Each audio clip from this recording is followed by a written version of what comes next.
अरे, तुमने ब्रा ऐसे ही खुले में सूखने को डाल दी। तौलिए से ढको इसे। ऐसा एक माँ अपनी 13-14 साल की बेटी को उलाहने के अंदाज में कहती है। ब्रा का स्ट्रैप ढक देती है। सुनो, किसी को बताना मत कि तुम्हें पीरियड्स शुरू हो गए हैं। ढंग से दुपट्टा लो, इसे गले में क्यों लपेट रखा है। लड़की की फोटो साड़ी में भेजिएगा। हमें अपने बेटे के लिए सुशील, गोरी, खूबसूरत, पढ़ी लिखी, घरेलू लड़की चाहिए। नकद कितना देंगे? बारातियों के स्वागत में कोई कमी नहीं होनी चाहिए। दिन भर घर में रहती हो, काम क्या करती हो तुम? बाहर जाकर कमाना पड़े तो पता चले। मैं नौकरी कर रहा हूँ ना, तुम्हें बाहर खटने की क्या जरूरत? अच्छा, चलो ठीक है, घर में ब्यूटी पार्लर खोल लेना।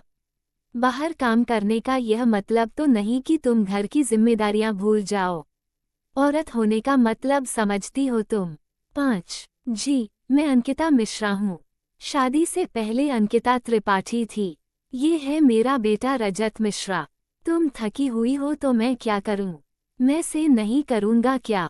कैसी बीवी हो तुम? अपने पति को खुश नहीं कर पा रही हो। बिस्तर में भी मेरी ही चलेगी। तुम्हें ब्लीडिंग क्यों नहीं हुई? वजन नहीं हो तुम? तुम बिस्तर में इतनी कंफर्टेबल कैसे हो? इससे पहले कितनों के साथ सोई हो? तुम क्यों प्रपोज करोगी उसे? लड़का है, उसे फर्स्ट मूव लेने दो। तुम पहल करोगी तो तुम्हारी इमेज खराब होगी।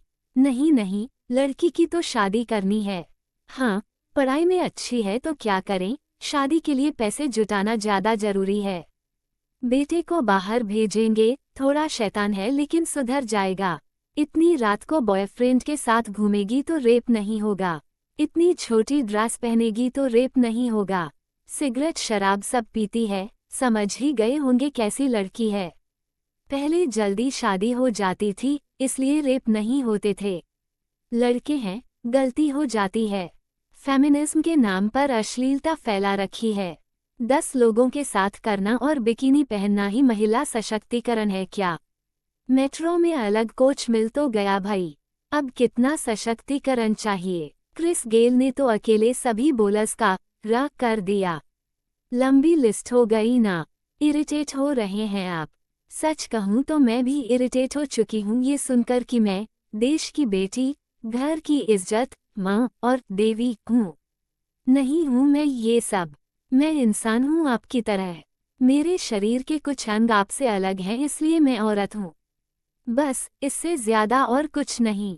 सैनिटरी नैपकिन देखकर शर्म आती है आपको? इतने शर्मीले होते आप तो इतने यौन हमले क्यों होते हम पर? ओह, ब्रा और पैंटी देखकर भी शर्मा जाते हैं आप, या इन्हें देखकर आपकी सेक्सुअल डिजायर्स जग जाती हैं, आप बेकाबू हो जाते हैं और रेप कर देते हैं? अच्छा, मेरी टांगे देखकर आप बेकाबू हो गए। आप उस बच्ची के नन्हे नन्हे पैर देखकर भी बेकाबू हो गए। उस बुजुर्ग महिला के लड़खड़ाकर चलते हुए पैरों ने भी आपको बेकाबू कर दिया। अब इसमें भला आपकी क्या गलती? कोई ऐसे अंग प्रदर्शन करेगा तो आपका बेकाबू होना लाजमी है। ये बात और है कि आपको बनियान और लुंगी में घूमते देख महिलाएं बेकाबू नहीं होती। लेकिन आप तो कह रहे थे कि स्त्री की कामेच्छा किसी से तृप्त ही नहीं हो सकती। वैसे कामेच्छा होने में और अपनी कामेच्छा को किसी पर जबरन थोपने में अंतर तो समझते होंगे आप। मेरे कुछ साथी महिलाओं द्वारा आज़ादी की मांग को लेकर काफ़ी चिंतित नजर आ रहे हैं। उन्हें लगता है कि महिलाएं स्वतंत्रता और स्वच्छंदता में अंतर नहीं कर पा रही हैं। उन्हें डर है कि महिलाएं पुरुष बनने की कोशिश कर रही हैं और इससे परिवार टूट रहे हैं, भारतीय अस्मिता नष्ट हो रही है। वे कहते हैं कि नारीवाद की जरूरतमंद औरतों से कोई वास्ता ही नहीं है। वे कहते हैं सीता और द्रौपदी को आदर्श बनाइए। कौन सा आदर्श ग्रहण करें हम, सीता और द्रौपदी से या फिर अहिल्या से? छल इंद्र करें और पत्थर अहिल्या बने, फिर वापस अपना शरीर पाने के लिए राम के पैरों के धूल की बाट जोएं। कोई मुझे किडनैप करके के ले जाए और फिर मेरा पति यह जांच करे कि कहीं मैं अपवित्र तो नहीं हो गई, और फिर वही पति मुझे प्रेगनेंसी की हाल में जंगल में छोड़ आए, फिर भी मैं उसे पूछती रहूं। या फिर मैं 5 पतियों की बीवी बनूं, 1-1 साल तक उनके साथ रहूं और फिर हर साल अपनी वर्जिनिटी रिन्यू कराती रहूं ताकि मेरे पति खुश रहें। यही आदर्श सिखाना चाहते हैं आप हमें। चलिए अब कपड़ों की बात करते हैं। आप एक स्टैंडर्ड एंटी रेप ड्रेस तय कर दीजिए, लेकिन आपको सुनिश्चित करना होगा कि फिर हम पर यौन हमले नहीं होंगे। बुरा लग रहा होगा आपको, मैं पुरुषों को जनरलाइज कर रही हूँ। हर पुरुष ऐसा नहीं होता। बिल्कुल ठीक कहा आपने। जब आप सब एक जैसे नहीं हैं तो हमें एक ढांचे में ढालने की कोशिश क्यों करते हैं? आपके हिसाब से दो तरह की लड़कियां होती हैं, एक वे जो रिचार्ज के लिए लड़कों का इस्तेमाल करती हैं और एक वे जो स्त्रियोचित गुणों से भरपूर होती हैं, यानी सीता द्रौपदी टाइप। बीच का तो कोई शेड ही नहीं है ना? महिलाओं की शिक्षा और आर्थिक आज़ादी बहुत ही बुनियादी चीज़ें हैं।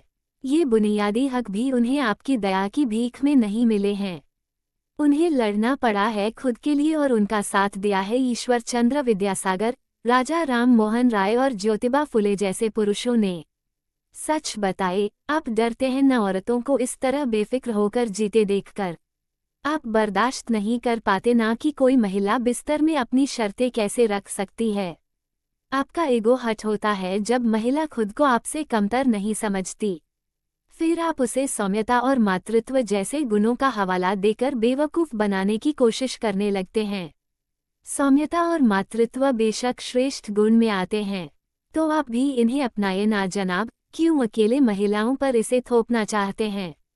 क्या कहा? मर्द को दर्द नहीं होता? कम ऑन, आप जैसे लोग ही किसी सरल और कोमल स्वभाव वाले पुरुष को देखकर उसे गे और छक्का मजाक उड़ाने के लहजे में कहते हैं। वैसे गे या छक्का होने में क्या बुराई है? जो आपसे अलग हैं वह आपसे कमतर। क्या बकवास लॉजिक है? सानिया मिर्जा की स्कट पर आपत्ति जताने वालों से और उम्मीद भी क्या कर सकते हैं? और हाँ, साक्षी मलिक और पीवी सिंधु की जीत का जश्न मनाया या नहीं आपने?